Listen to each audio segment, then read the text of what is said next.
Hey everyone, how's it going? Octopus here and welcome back to Union Cross. So in this video I'm going to show you how to pass this gem weekly challenge, and I'm going to show you how I passed it and give you guys some advice. Now I know not everyone can use the same setup as me. I'm going to break down my setup to what you need inside the quest. Now all of these right here are Mercy Pull or the farmable HPO.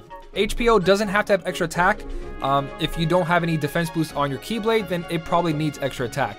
But even without HPO, a defense boost 4 on your Keyblade setup might be good enough. I haven't used a defense boost 4 yet, so I don't know. I've been rocking defense boost 2s this whole time and I've been totally fine. So the main thing you guys need for this weekly gem quest is you need 2 metal shots. So what I mean by that is the archers have a 2 counter on them. If they get hit twice, they put you to sleep.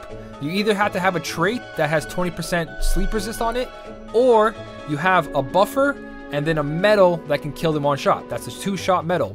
Buffer and kill.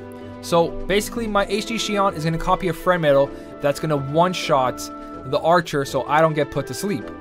So you need a buff metal, and I do prefer 0.2 carry with second chance 2. I think it's a really good choice, especially because 0.2 carry is in most of your Coliseum builds, and in Coliseum defense boost does nothing. So you want to have second chance 2 on your 0.2 carry. Very, very good. Or whatever your buffer is. Second chance is always a solid on your buffer that's used on every event and every Coliseum. So that being said, the next thing you guys need for this is a metal with APP on it or a metal that restores SP. And your choices are Iago, Chip and Dale, there's Kyrie right here, there's other metals as well. All you gotta do is go to swap metals, click on heal, this right here, and it's going to be in this category. Like there's the Chip and Dale. I don't have a Iago on this account, so I can't really show you guys, but I'm pretty sure just clicking heal will show you all the metals you guys have that has heals and restores SP as well. So that you guys can do. I don't think this guy heals. See? Restores 4 gauges. It's not a heal, but it restores gauges, but it's categorized as a heal. So you want to find a metal to restore your gauges, because that last guy is going to take quite a while. And the next thing you guys want is a way to get rid of the guard armor's buffs that he applies to himself every turn. Depending on the attack is what buffs he gets, but the most annoying thing is that general defense up.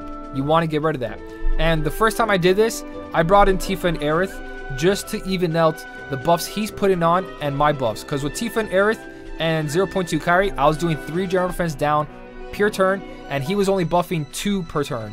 So this basically counter-reacted his buffs, but he had all these attribute buffs. So if you don't want to do it that way, the better way, which I don't know why I didn't do it the first time, is click on special, and metals like Bell over here, that takes away buffs from the enemy. Metals like, I think Alice does it too, removes target status effects. So you want to look for metals that say that. Removes targets status effects. This one does AoE, that's all the metals. Alice over here only does a single target, but that's all you need. Nominate, you can copy the buffs if you really, really want to. Mirror target status enhancement. So all his buffs of defense can go on you, and you technically don't need HPO. So you can do something like, if I can click on her, for some reason I can't. If you do something like that, and then the next metal is to remove the buffs, that works out too. So what I'm going to do here is actually put an Alice, and we're going to go into this instead of using the Tifa and Aerith, because it's a lot better to probably take away all the buffs. I don't have to do anything about the first metal being HPO, that's totally fine. As a friend metal, I used a Kingdom Hearts Sora EX, Kingdom Hearts 3 Sora EX. Now, it doesn't have to be guilted, but no one's sharing a non-guilted version in my party. Yes, I can go crazy and use like some crazy super metals, but I want to go as free to play as possible, and Sora EX is very free to play because it was handed out to everybody for free. So I'm going to go in with this. The only reason I'm using a SP Restore metal, again, I only have 9 SP in the Darkgnaw. Right here, you want to ignore the Sleeping Archer. You want to activate your 1 metal, that's a buff. And then our HD Shion is going to copy that Sora, which is going to be able to take down the Archer and also that Wizard right there. But for the next group, that's going to be the same thing. So this group right here, if you just hold, see how I'm clicking down here and I'm not clicking on my actual character to move around? I'm clicking at the bottom screen. Now I'm going to swing my finger over, and you totally dodge the dude with the book. The book dude. You dodge that second group right there, and you don't have to deal with them. They're very, very annoying. So we're going to go into this one. Same thing, guys. 0.2 carry. You're going to hit this again, and HD Shion will take away that archer.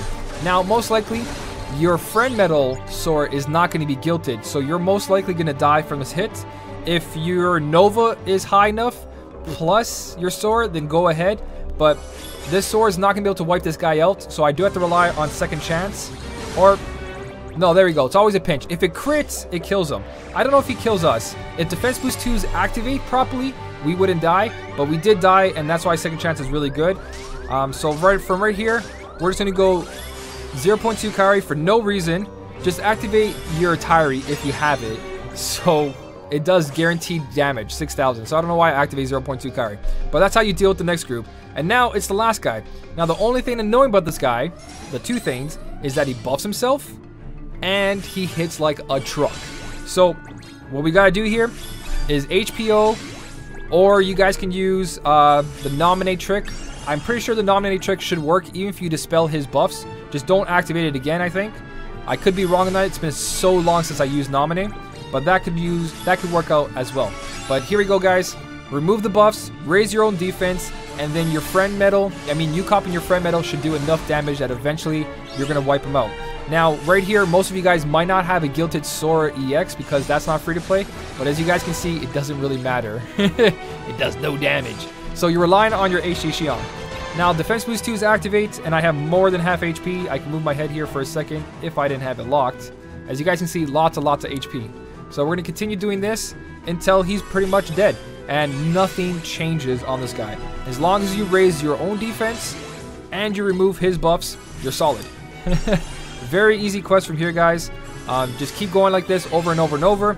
Your SP is going to run out perfectly when you have to use Tyree. If not, adjust her position so you have her at a proper place. If you copy this setup exactly, you're totally fine. Again, using this Sora right now is not a good idea. It's not going to do anything. When I used Tifa and Aerith, it did a better job because there were some turns where he didn't raise his general defense and Tifa and Aerith would really lower it, so the friend metal actually ended up doing damage. So that's why I completed with Tifa and Aerith, because of how much general defense down was applied to him. You guys do need some kind of general defense down to actually knock a little bit HP off him. So that's the whole fight, guys. I'm going to keep going until this is pretty much done and he should be dead. See? There you go. So hopefully this helps you out, gives you some ideas. I'm going to quit this because I don't have to fully complete it. I completed it already. I do want to test that Nominate theory I have there. So we're going to go back into that, switch equipment around. Since I'm barking around saying, hey, Nominate does this, mirrors targets enhancement. So we're going to put that in front of the metal that removes the buffs. Okay, so we're at the guard armor and we're using Nominate now. So Nominate is going to copy all those buffs there. Now I have 2 defense of everything. Now we're going to remove his, and that should keep ours. I don't know why I was thinking that it might remove ours, but it didn't. So now we have all these buffs and he doesn't. And now we're just going to go do the same thing over and over and over again. Hopefully. I'm pretty sure this is how it works. Let's see how many turns the buffs actually last on us with Nominate. And I'm going to skip it on this because it does like 1 damage. No point in wasting the SP, even though we fully restored it. So right here, he hits us. And we survive with plenty of HP, guys. 1,459 HP and 2 Defense Boost 2s activated. So, again, he's got buffs. But if we mirror those buffs, we're going to lose our 2s. So we're not going to use Nominate right here. We're going to use Alice to remove his buffs again. And then 0.2 Kairi, along with Tyree. And that's because there's too many Kairis in the game, and she wears a tie, so Tyree works out pretty nice. I know there was a little confusion in my last video why I was calling her Tyree, just because how many Kairis there is in the game. I don't want to say Kingdom Hearts 2 Kairi, 0.2 Kairi, so on and so on. So, same exact thing, guys. There you go, over and over and over.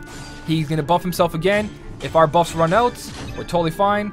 Once again, 2,282 with a couple Defense Boost 2s activating, working out nicely. My buffs are gone now, so we're going to copy his buffs again. So we're going to have 1 up of each, remove his, and now let's see if we survive this hit here. Just because we're not letting the buffs build up, we can't copy as much, but if you had it where the buffs were really building up and you weren't taking them out, let's say you're using Tifa and Aerith instead of the Alice or Belle because you don't have them, then the buffs would get really heavy on him and you can just copy that. Now let's see if we survive. Let me move it down. 3 Defense Boost 2s activated, and I have 1,999 HP with 1 of each. So Nominate does work, a little bit more RNG in there, but it does work out, guys. So that's pretty much it for this fight. Hopefully those couple tips do help you out. The quest wasn't super hard as long as you pulled for the right medals, which is 0.2 Kairi and an HD nominee. So very, very important. Nominee, sorry, because I was just using nominee. HD Shion. Yeah, I'm not too far off. So anyways, guys, that is pretty much it. Let me know what you guys did for this. Not just me. Let everyone else know in the comment section what your Keyblade setup was, so you can help out the community, so everyone can get themselves a magic gem, which is really going to help out. And as for the high score challenge, I am going to be coming out with a video pretty soon to show you guys how to get 17.5 million with 62%. It's actually ready. I got home right now from work. I'm sorry, I'm a little behind. I'm trying to keep up. That will most likely be in the morning, 8 to 10 hours from now. I'm going to go take care of Penelope, go get some rest, and I also got work tomorrow too. So I'm a little behind, but eventually I'll catch up on these videos. But that's all I got for this one. So as always, thank you so much for watching. Keep on smiling, and I'll see you in the next one.